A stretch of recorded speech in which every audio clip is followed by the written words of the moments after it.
Quiet on the set, cat. Alright, today I have... What do I have here, cat?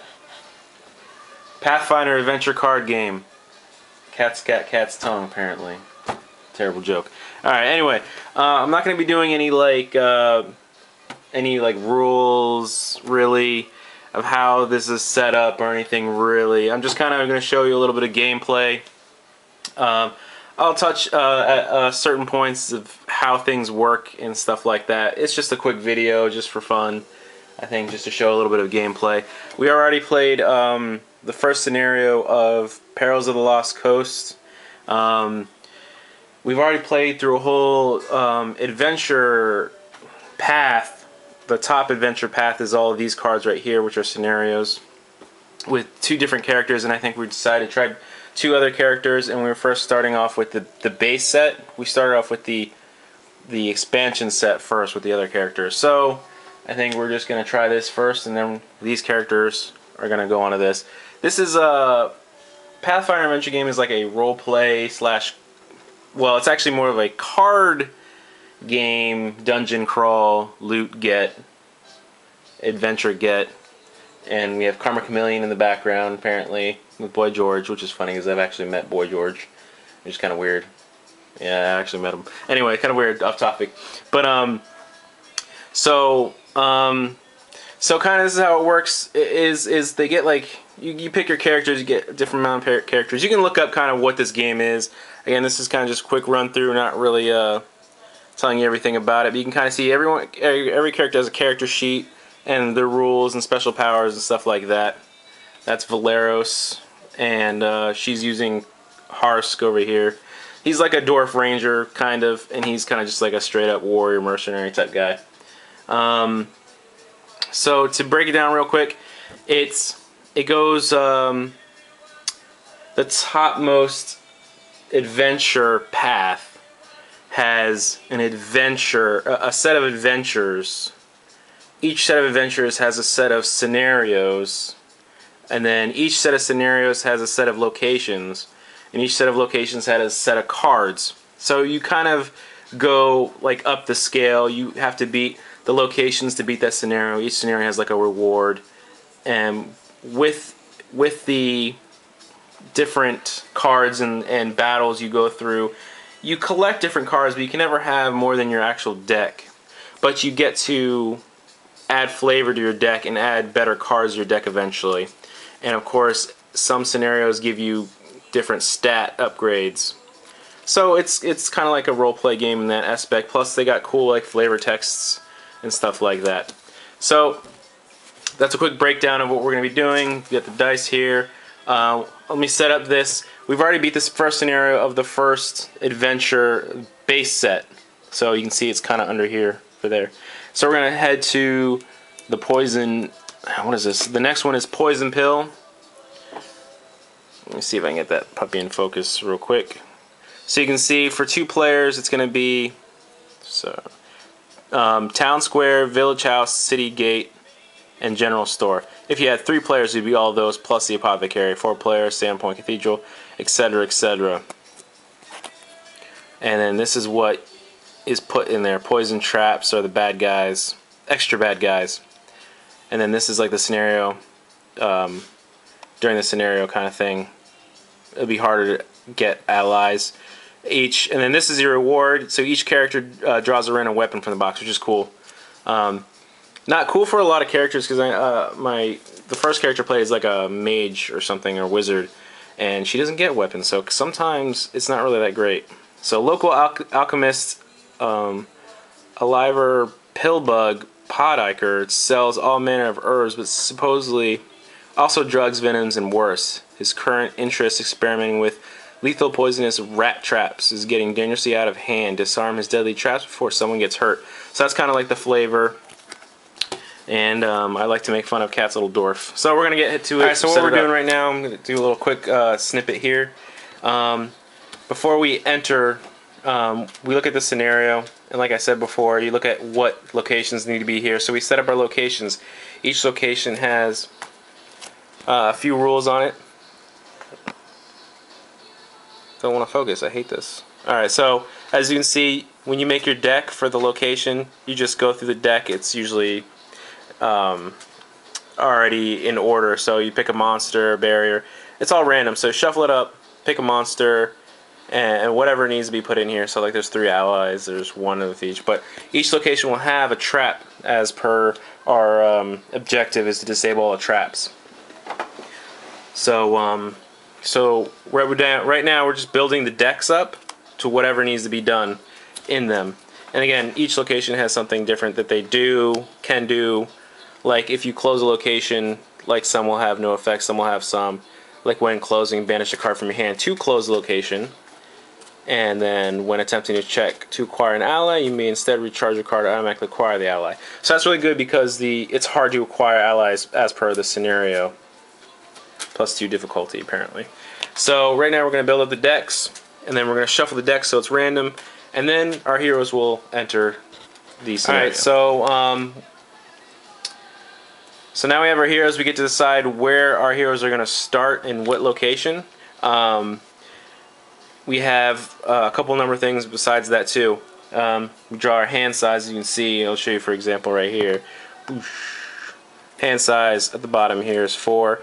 If I get a scenario that lets me add like a power feat, I could take that power feat and check off like 5 or 6 or something like that to increase my hand size. So I have drawn my card. To make things like flow better, each character has like a favored card type. So you must draw a favored card type. Mine's weapon because I'm like a warrior in your hand. So as you can see, I have weapon, dagger, I have mace. So my hand is set to go. There's no like mulligan where you have to reduce your hand size to get the item. You just shuffle and keep drawing until you get a preferred card type. Kat's, I believe, is a weapon as well. So she looks like she has a bow, a couple bows in there. Last scenario, I did acquire a heavy crossbow for her. Some cool things, if you're at the location, you can trade items. Like I can trade 1 card to her, like an item. You can't trade like blessings or allies or anything like that.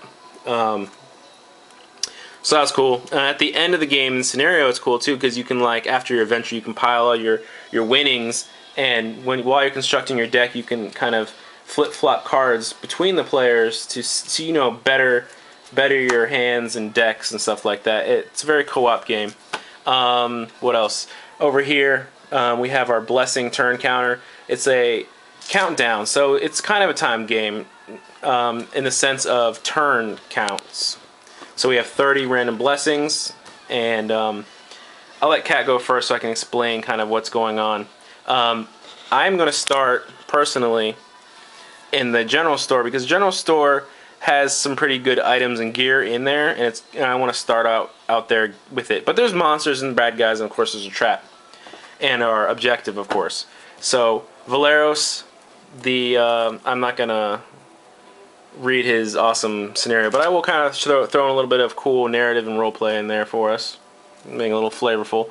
But so Valeros, the rugged, handsome, debonair, mercenary warrior, will saunter into the general store to defeat monsters, collect a trap, and hopefully some weapons, and maybe kiss a girl in the process. Followed by the short, stubby, slow dwarf. Very nice narrative. So she's gonna stay with me. I have a cool buff or cool power that lets me add 1d4 to a character at my location. So if she's in combat, I'm like giving her my power. I'm helping her in combat.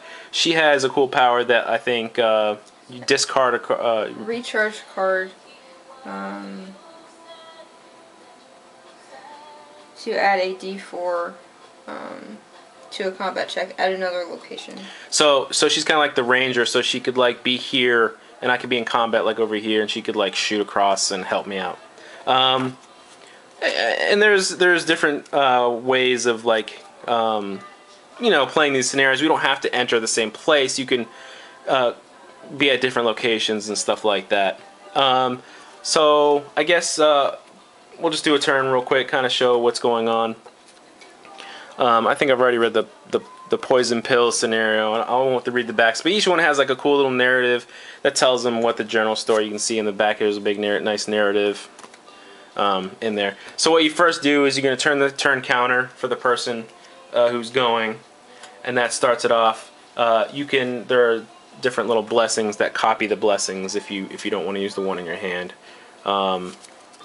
So she's going to turn the first card. This is called Exploring, and it looks like, here, I'm going to zoom in. Again, this is, if anyone's ever watched my channel, I don't edit really that great or script anything, so don't expect Steven Spielberg over here. So it's a monster. This is a villain card, basically. There's two types of cards in general. There's Banes and Blessings, right? Is it Blessings? Banes and Boons. Excuse me, Banes and Boons. Everything bad that affects you is obviously a Bane. Everything that's good for you is obviously a Boon. So this is technically a Bane because sometimes it refers to a Bane in some scenarios.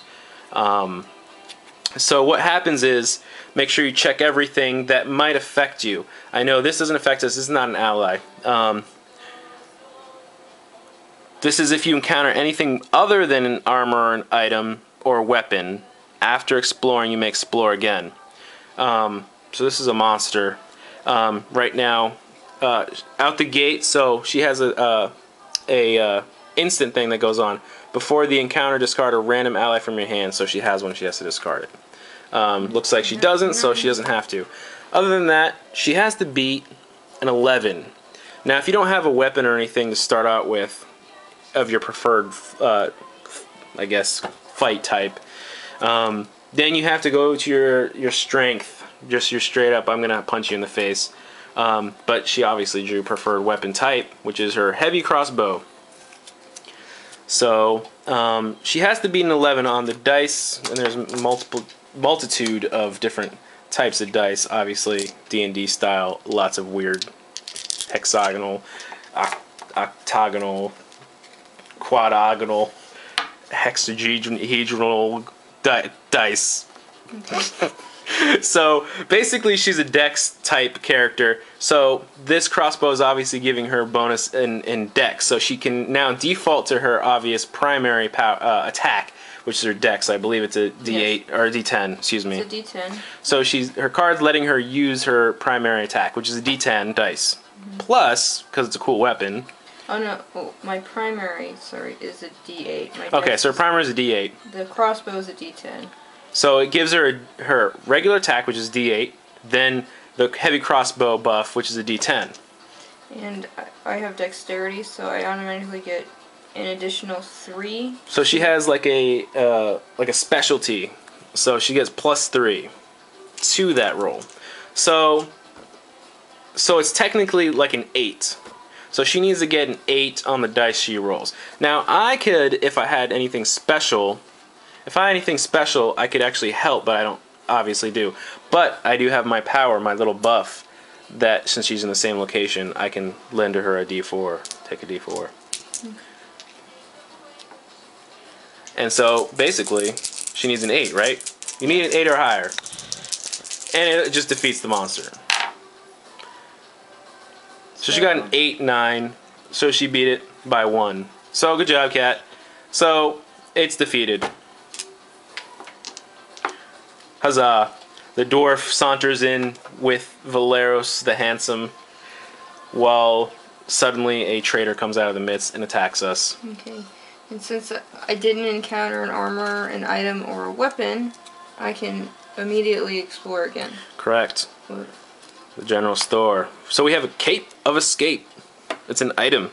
And like I was saying before, there are boons and banes, and this is obviously a boon because it's an item. It helps us. And let me get this into focus real quick for you. So this is a check to acquire, dexterity or stealth. So these are the two things that you need, well, that will help you most likely. And then the check is 8. If you don't have any of these, you can try to get it with a D4, but obviously a D4 will not get an 8. Bury this card to move or evade a counter, and then move. You automatically succeed at any check required to move. And then there's like a tree charge thing. So can you even get this? I don't know. My dexterity roll is a D8, so there's a possibility. Okay, so she just need a D8 straight up. Yeah. Alright, so you might as well try to acquire it. Any boon that you face and fail gets reshuffled. Any boon that you cannot get gets banished, which means gets put in the box. You can't require it or pull it back out during a scenario. Or game, I guess. So she's gonna roll. She's gonna roll the dice. She rolled a 7, which kind of sucks, but oh well. So that slips through the dwarf's hands. He thought it was a horse blanket and tossed it aside.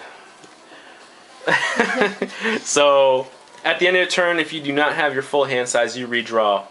I have my full Your hand deck size. and your hand are technically your life pool as well as the timer. So now is my turn. Valeros the Handsome, debonair, mercenary, warrior, steps forth and says, "Get this horse blanket out of my way." I'm gonna see if I can charge forth and find something interesting here. It is a soldier. This is an ally. Let's see here. Charisma and diplomacy, which I have, but I also have strength melee, which is my forte. I have a D10 on that with a specialty in strength and melee. Or no, I have a specialty in melee, but it's strength. So I have a +3 to acquire. So I guess I bully him into accepting me as his friend. Which is actually really cool. Recharge this card to add 1d4 to your melee combat check. And his second power, I can only choose one or the other. Discard this card to explore this location.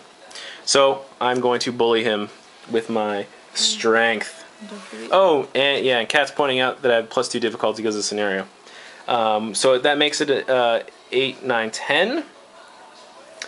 -3, so it's actually a 7 because of my specialty.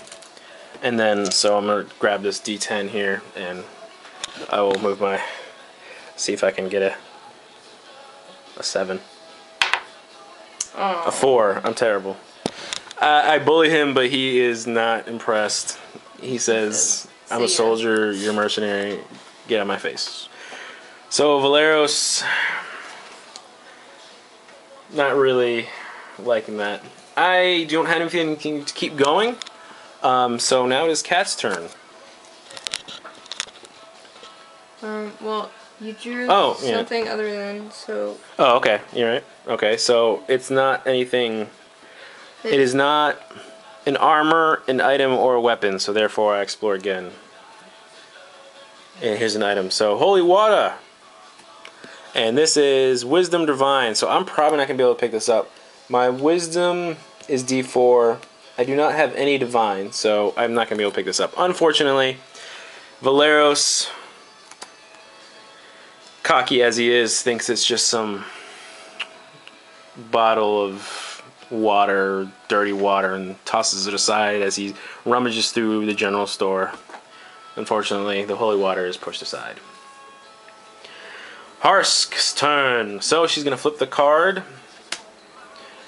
And I'm assuming she's going to explore. Yes. Harsk goes, "Get out of my way." Oh, it's a poison trap. Alright, so the poison trap, this is a good thing, because it's technically called a henchman. This is our objective. So you can see some cards here will have henchman. Type barrier. So if anything that helps us defeat traps, poison, barriers, we have to look at these keywords. Check defeat, dexterity or disable 5. I know she has a pretty good dexterity, so she will probably be able to get this trap. If undefeated, discard the top card of your deck. Then each character at this location must succeed at a Constitution Fortitude 7 check, or be dealt D4 -1 poison damage. If defeated, you may immediately attempt to close the location. And so that's our scenario. We have to disarm these, and the best way to do that is to obviously beat them and then close the location. So that's that. What's your dexterity? 10? No, you have a 8, right? 8, yeah. And it's,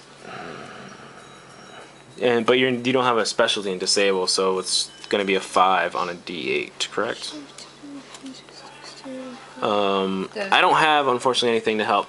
While it's her turn, while she's technically in an encounter, I can try to help her out with certain things. Like I can't attack. I can help Alright, prevent so armor. sorry, I ran out of space there, so I had to clear that out. So we have the poison trap. Cat is going to try to disable said poison trap. And so she's giving you something special here. She's got a blessing. The blessing of the gods is like the basic blessing you can have. But you have... go ahead. Yeah. But you may instead treat this card as if it were identical to the top card in the blessing discard pile. Which is actually really good right now because discard this card to add 2 dice to a non-combat dexterity check. Okay, there you go. So I'm going to use this and pretend it's this. So she uses that, it's like the basic blessing. And one of the benefits is it copies the top of the blessing deck. It can. It can, yes. Or add 1 dice to your check. When it says anything that says 1 dice to your check, it's your original dice that you're using. Okay, so I get 3d8. 3d8 to get a 5. So she should be able to disarm this trap as she drops it on the floor. A 5. She got a 5 straight out the gate. Alright, so she automatically succeeds because yeah, that's some good words right there. Succeeds is. But yeah, because she has 2 more dice rolls and she tried to roll a 5. So disabled. Now she can follow through with what it says, which is you may immediately attempt to close this location. And to immediately attempt to close this location, you must banish a card from your hand. Now, it says you may immediately, because every time you look at a card, if you're not too sure, just follow what the card says. If you don't know what the card says, follow what the location says, and then you go uphill. She may attempt to, but we know we have goodies in there still. We also know, there's 1 more monster in there, and then there's no barriers. So there's only goodies left in here. Now we could go through there and then attempt to close it if we want.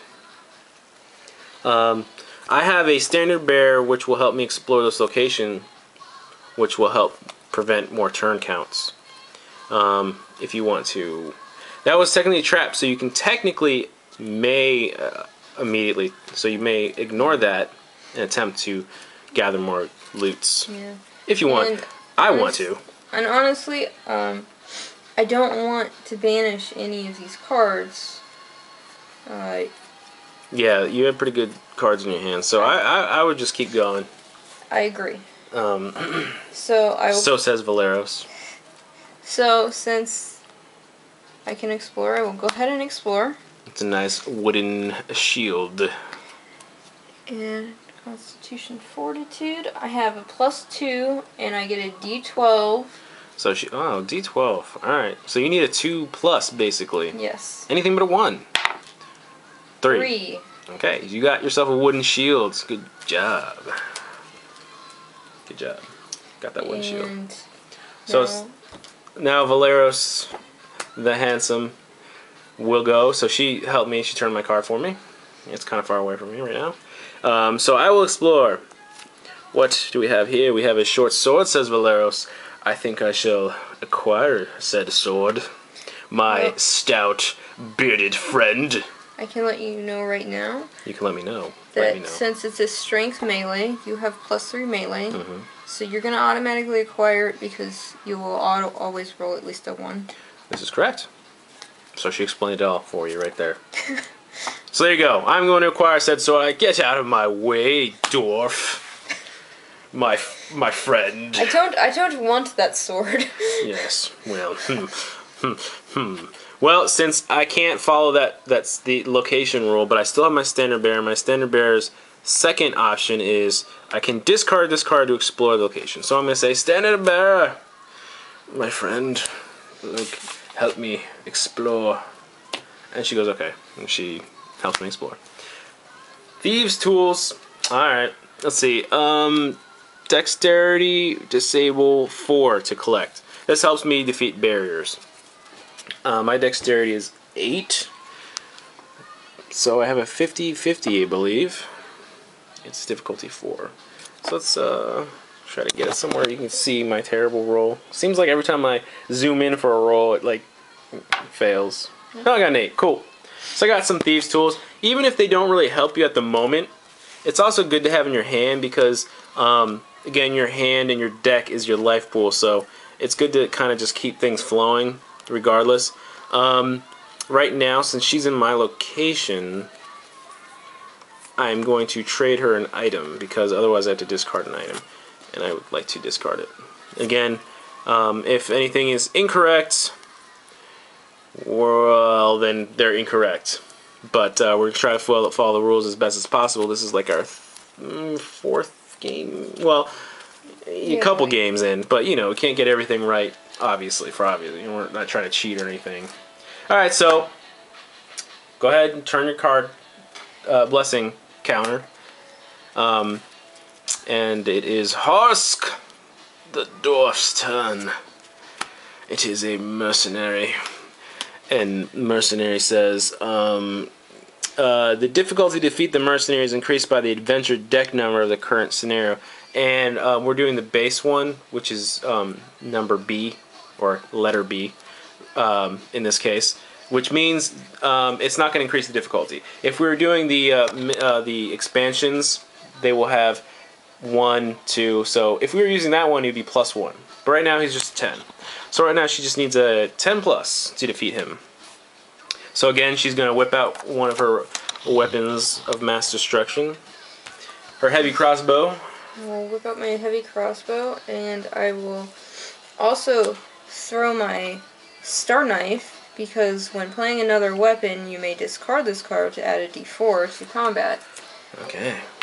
And then also, because I'm in the same location, I help her, and so she gets another d4 because of my power. Can you hand me? What do you need? Both of them. Okay, here's some dice. Thank you. So I get a d10 and a d8 for my regular roll. And 2 d4s. And 2 d4s, and she needs to be a 10. Actually, she needs to be a 7 because she gets a +3.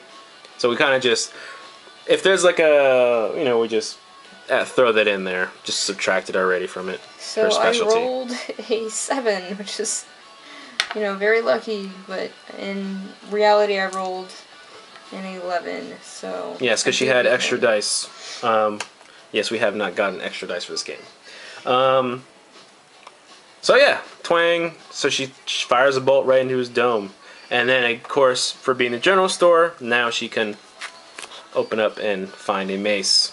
It's a strength melee 4. Now, what she can do is she acquires that. Since there would be nothing left, she can attempt to close the location, which would be banish the card. So she's got a lot of cards in her hand, so it was good to kind of go through and find it if we needed anything. Yes. And I will go ahead and try. It's a strength test. I only have a d6 for this, so we'll see. Just roll a 1. Do not get the. She mistakes it as a broken leg of a table. And I think I will banish my wooden shield because I can't really use it with my weapons as they're two-handed. Okay then. Unless Scott would like to. No, I don't want it. Don't worry about it. I got some armor in my hand. Yeah, you've got a lot of armor, so. Okay, so my turn. Oh, she banished the card, so now it is closed location. Success. And then on closing, add 1d6 random items to this location without looking at them, then automatically acquire the top card. 1. It's kind of weird because you can just pick a random card. I don't know why they do that, but because you shuffle, you take I don't know. 6 out and then pick one. So I guess you're kind of reducing the chance of getting something good. I don't know. It doesn't matter because I only rolled a 1. So it's now closed. General store. We say, hey, shopkeep. You old man, get out of here. Don't you know there's evil lurking? I rolled a 1. Okay, so roll 1. Potion of glibness and terrible. Yeah, it is terrible. But you acquire it, so yes, take it and do whatever. Have a bath in it. I don't know, dwarves. Do what dwarves do. Okay, so I'm going to give you the thieves' tools back. okay, thanks for the thieves' tools. You're welcome. Otherwise, I had to discard a card. All right, this was supposed to be a short video, but I'm just gonna go roll. We'll cut to the end here shortly. I'll just do one more turn. Maybe something fancy will happen. Well, I turned. Yes, and you have to move now. And I have to go somewhere. So there's evil, lots of monsters and evil stuff. What is next? What is good? What has good weapons? Weapons, 2 weapons, but there's lots of bad guys. There's only 1 weapon. This one's evil. This one's if you fail a combat check, shuffle a random monster in the box into this location. So this potentially has a chance to grow. At the town square, you may discard a card from your hand to explore during your turn. I'll just go there. It seems safe, says Valeros. This card. Let's go. You cannot recharge the card, though. Valeros, no need to recharge. Oh, it's a buzzing trap already. Already. I don't have anything that will... Well, thieves' tools. Thieves' tools. Do they work on traps? Do they work on traps? Reveal this card to add 1 dice to your disable. Does it let me disable? Does this say dexterity disable? So this will help me. These thieves' tools will help me. Discard this card. Defeat a barrier whose highest difficulty to defeat is 11 or lower. Is this technically a barrier too? It is a barrier. It says barrier. Focus. Type barrier. Henchman. Poison trap. So it's good to read them all. I don't know if that is, again, if you do not know, read the card. It says discard, defeat a barrier whose highest difficulty is 11 or lower. And it's technically a barrier. So you know what? Thieves' tools, get out of here. Discard this card, which means it goes into my discard pile, so I get to keep it still. Yeah. I'm closing this location. Okay. F this. Go ahead. Let's just close it. So banish a card. Oh shit. That's, yeah, you have to banish a card to close this location. Harsk. Although, why? Scott, in all technicality, don't we only have to destroy all the barriers? Or the Let's read the traps? scenario, shall we? Yes, he cannot be moved. Yeah. Disarm his deadly traps. I guess so. Yes, technically you have to defeat them. See, the thing is, when you close a location, when there's technically a scenario where there's a monster or a villain, when you close location, when all locations are open, if you fight a villain, the boss of the scenario, he's not technically defeated unless you have all the locations closed except for the location you're fighting him on. Because when you defeat him and there is an open location, for all the locations that are open, you take a card off the top of this and shuffle it with the villain, and then you shuffle it randomly in the remaining open ones. So he's escaping. So when you close a location, it greatly increases your chance to defeat him. So you have to, like in this case, close all 3 locations, fight him at this location. He has nowhere to escape. You defeat it, you win the battle. But in this case, they're traps, and we're disabling traps. So technically, we can win by going here and disabling, which I think is what Kat is trying to say. Yes. Yes. I'm trying to explain it for everyone else. I'm trying to remind you, or at least, you don't have to banish a card. Yeah, I don't want to banish a card. If you don't need to. Go ahead. Okay. I have a full hand. Yes, I have 4 cards. I'm just making sure. You may say it out loud. Sorry.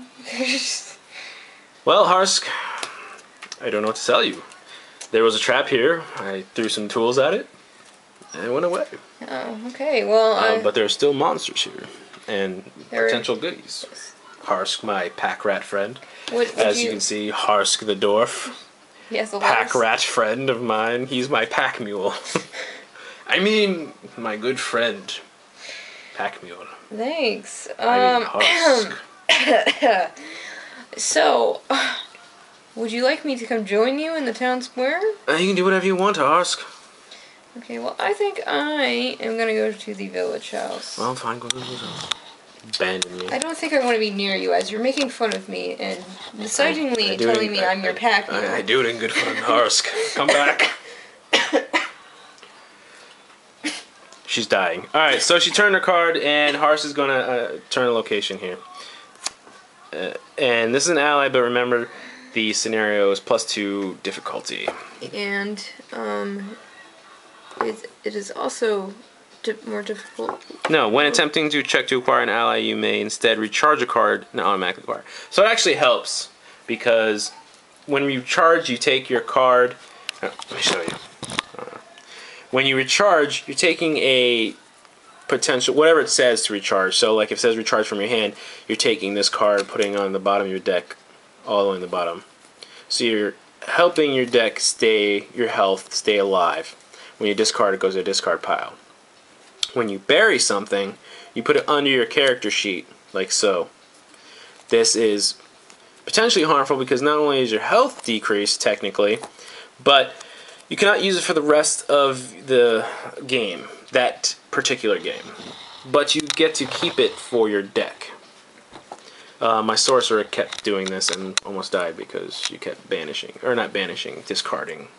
Sorry, burying. So there are actually really 2 things, well 3 things I could do. I could roll on the card, or I could use the crappy potion. So she's going to use the crappy potion, recharge, and grab the ally for free. Well, the crappy potion lets me get a free diplomacy, and since this has diplomacy on it... Oh, okay, so that's fine. I was going to do that, and I recharge it for free, or I could have just recharged it, or one of my other cards. Either way, I get it. The guide is hers. Thank you. And I will go ahead and use her. On her second power that she can use, optionals, helps explore. Well, no. Okay, or not. I'm going to use the guide to... Oh, yeah, that. Yes, to explore, like I'm saying. Okay. Okay. It's a trap! It's a poison trap. So we're kind of looking out here. Yeah. That they're on top. So this scenario might actually end pretty quick. Yeah, I think we should continue to explore some... Or I might come back over here. Alright, so what we're going to do is she's going to disable it, because you have to, because you're encountering something. Yes, you can't just walk away. I'm not saying that. So she's going to... We're going to figure out what we're going to do. If we're going to disable this. If we're going to just disable them and then try to run the timer close to finishing and try to grab all the goodies, that's what we're going to do. And I'll get back to you on the video and show you what happens. Alright, so I think this was kind of funny because I've never seen this card yet. Harsk, our dwarf half-man guy, has come across a barrier, which is funny. It's a shopkeeper's daughter. She's an obstacle human basic. She is a wisdom 8 check, and it's really funny because it's like... Let's see if I can get this in focus. Here we go. Okay. So if defeated, you may immediately explore again. So you're kind of like... You push her out of the way and get out of my face. Or if undefeated, reset your hand at the end of turn. It's kind of like you boinked her and you're kind of like exhausted. It's kind of funny. Oh, she's not bad looking when you think that. All right, so Harsk would have totally failed it because it's not a charisma thing. It's a wisdom thing. It's wisdom. I have a D6. She's using her siren-esque powers to ensnare you. The blessing does not help me, so I will still use my blessing in my hand to get 2d6. So... Okay, it's an 8. I have a chance 2. to You need a roll 6. 6. Nope. And I don't. Ah, she seduced you. She seduced the mighty joy. Hush. You exhaust your hand and reset it. Yeah, well, At the end of your turn, though. Which is... Technically now. Well, not true, because you can explore again. I can't because she's still there. She doesn't go away. She stays there. Yeah, I guess so. You have to fight her or defeat her if you want to stay there. I will saunter Oh yeah, away. I guess right, because it says, and then end your turn. So she's straight up just sitting there. Fuck that. I have nothing that can defeat her. My So- weapons are useless. My charm is useless. You have to be smart. You have to have the wisdom to ignore her open legs. So I have a question. Oh my god, yes. Am I discarding all of my hand? Yes, you have to reset your whole hand. Okay, so everything is discarded. Reset your whole hand. Yeah, I'm assuming then you have to discard it and reset it, yeah. That really sucks. Yep. Alright, so I'm gonna go. While she does that. I can't reach. I assume this is right. That's correct. Alright, so whoop whoop whoop whoop I whoop whoop whoop whoop whoop whoop whoop. I go away from Harsk as he is seduced. Yeah. Maybe she's demonic in some kind of manner. I don't know. So I'm going to I turn my card, so I'm going to poison trap? No poison trap. Flaming mace. Does this help anyone? It does. It helps me. Yeah, it's really good fun. Why does it kind of look like a mop? Anyway. Strength melee 11. So this thing is pretty hardcore. For a combat check, reveal this card and roll your strength plus melee 1d8 plus 1, so that's pretty cool. And you may additionally discard this card to add another 1d4 with fire trait. So that's pretty cool. Plus it's magic. Some monsters can't be defeated unless you have the magic trait. I have one weapon in here where that's magic. Dog Slicer. So I'd like to have another magic item just in case I have to go across something like that again. So, Hars, my friend, do you have any blessings to help me lift this mighty weapon? Anyway, so I'm going to have a D10 plus 3. So, it's going to be an 8 to me right Why don't now. you hold on just 1 second? I'm not rolling anything yet. I'm just getting my dice. It's only 1 dice. I need an 8, which is going to be tough on a 10. Give me that blessing. Come on, don't be I've used all my blessings, so you're being mean. Harsk. I will give you your blessing. Yes, bless me. You may We're almost have- done anyway. I know. That's why I'm doing it. Harsk. Look at me. Harsk. Look at me. I am exhausted from staring at this 8. beautiful woman. So I didn't have to.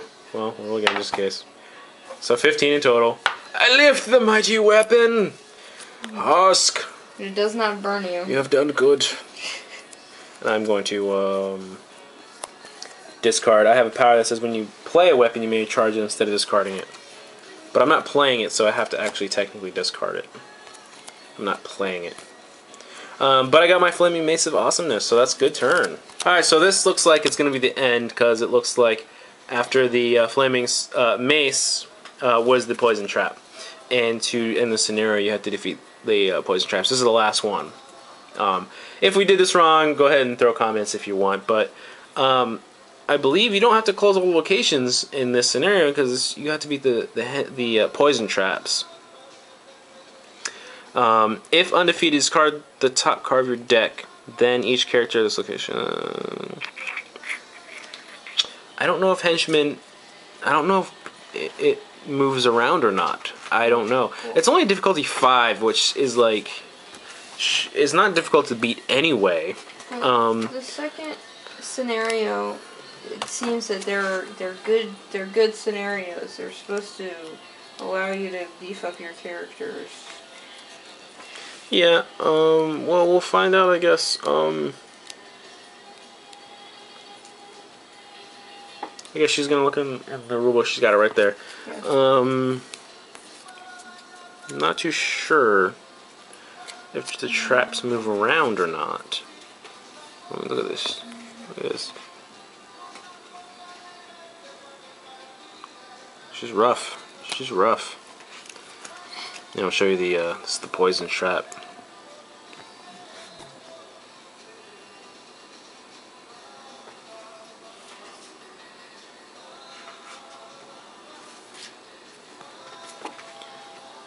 There you go, yeah. I don't know. She's looking at it. Alright, so it looks like villains are the ones that move around. I think when you can't defeat a henchman or a different Bane, they get reshuffled in the deck. Again, I guess we'll have to find out or look up the rules. Either way, it's a difficulty 5. I'm not worried about not defeating it. I'm worried about ending the game. Do we have to close all the locations to end the game? Yeah, I don't know, Kat. Figure it out. She rolled a 6, so it doesn't really matter at this point. No. Good. So anyway, So we completed the scenario. We defeated the traps. Well, actually, no, technically not. We just summon, defeat a bandit henchman. Well, It's just when closing. well, yeah, I guess because we defeated all the. Which is why. We defeated all the traps. So that's complete. So what happens when you defeat this scenario? You look at the thing here. Earlier in the video it says each. What the hell is that? Each character draws a random weapon from the box. So that's our goodie for this scenario. I don't know why my camera wants to focus everything in the background, not anything in the foreground. So there you go. It's a cool little picture too. So I'll show you quickly what we do at the end here. Whoa! Almost knocked over my camera. Oh my god. Anyway, so let's we're gonna clean this out of the way and we'll show you what happens. So as per the scenario reward, we took the weapons, shuffled them, and randomly drew 2 cards. I drew a quarterstaff. Kat drew the short sword +1. Unfortunately, they're strength melee, so they don't really help her. I'm probably gonna take the short sword +1. And you can either take this or just discard it. Also, as well, since I get this in my hand, I take my deck here, and every character gets 15 cards, and then, of course, within their 15, they have their builds. This is just a cheat sheet, but it's all in the rule book. I just have it out on the side, so I don't have to keep opening the rule book. So what I'll do is kind of like separate. Here's my new acquired item. So I'll separate all my my cards here: weapons, armor, blessings, allies. This is a blessing. Here's an armor, item, blessing, weapon, armor, weapon, ally, blessing, item, ally. Alright, so once that's done, I have to look at my restrictions. I don't have to have the original set after this. This is where the deck building and upgrading your deck kind of comes in place. I have to have 5 weapons. So, as you can see, I have more than 5. So I have to reduce the size. So, obviously, I'm going to keep my awesome flaming mace. My awesome dog slicer from last game, which you guys didn't see. I like the dagger because it helps me use it like I can use it in tandem with another card. If I play another weapon, I can use the dagger. So that's 3.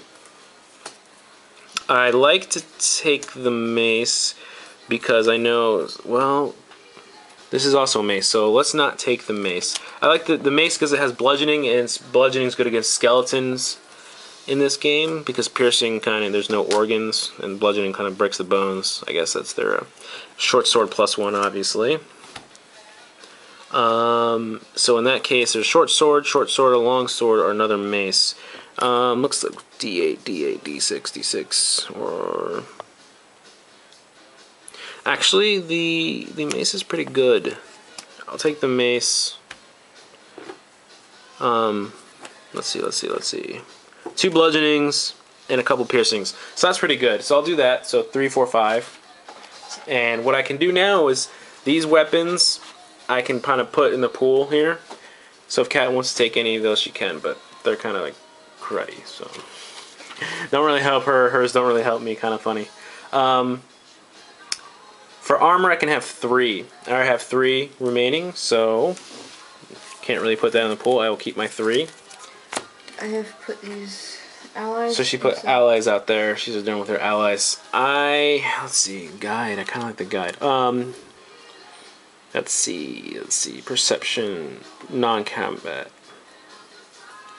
This girl doesn't help me. It's good for the wizards, so I'll put that out there. What is it? Does the guide helps with survival checks? I'll probably just keep my night watch and standard bearer. So that's 2, and then I get 3 blessings. So I like the oddball blessing that I got, which helps me non-combat charisma. And then so that's my 3. So I have another blessing of gods if she wants another blessing. If she, of course, restricted to her blessing size. And then items. I get 2 items, so I have to get rid of 1. I'll get rid of Well, these tools are actually pretty good. I'm going to get rid of my crowbar, which it helps with strength barriers. But the thieves tools helps me with. Alright, so I kept my thieves tools. I threw the crowbar out there. She threw the potion of glibness out there. This is what she's keeping. You didn't get anything good, did you? I got my throwing axe. She got a throwing axe. Plus one. So that's pretty good. So, Valeros and Harsk will move on to the next adventure. I just want to preempt and see what the next scenario is looking like. Ancient Skeletons. And Black Fang. So we're going to have to fight a villain, Black Fang the Dragon, and his evil henchmen. So in this case we have to beat his henchmen and Black Fang. So that's where I was telling you earlier about having to close locations to make sure the villain doesn't escape. For the rewards, pretty cool. So let's see what the reward. Each character chooses a type of boon other than loot, then draws a random card of that type in the box. So that's really good. That would have been good to start off with for our other characters. Let's see here, because that's other than loot. And there's only one loot card, and that's if you beat the actual adventure path. So my battery's dying too, not to mention that my memory was running out. So Black Fang's dungeon. Yeah, he's next. He's pretty badass. He's a big ass black dragon of weirdness. Alright, so that's that. It wasn't really a quick video. We kind of just kept rolling and explaining and whatnot. So yeah, I hope you enjoyed. Hope you enjoyed my voices, my little voiceovers, and my little crazy antics. Yeah, that's Pathfinder. It's actually pretty fun. They're pretty quick, and I think they're pretty addictive. Kat likes it. I do definitely recommend the sleeves, the clear sleeves. They do fit, and they actually fit in the box too, which is really great. They just take up a lot more space, but as you can see, they fit in the box over there. Alright, so, yep, that's it. Anything else? Not really. Alright, bye.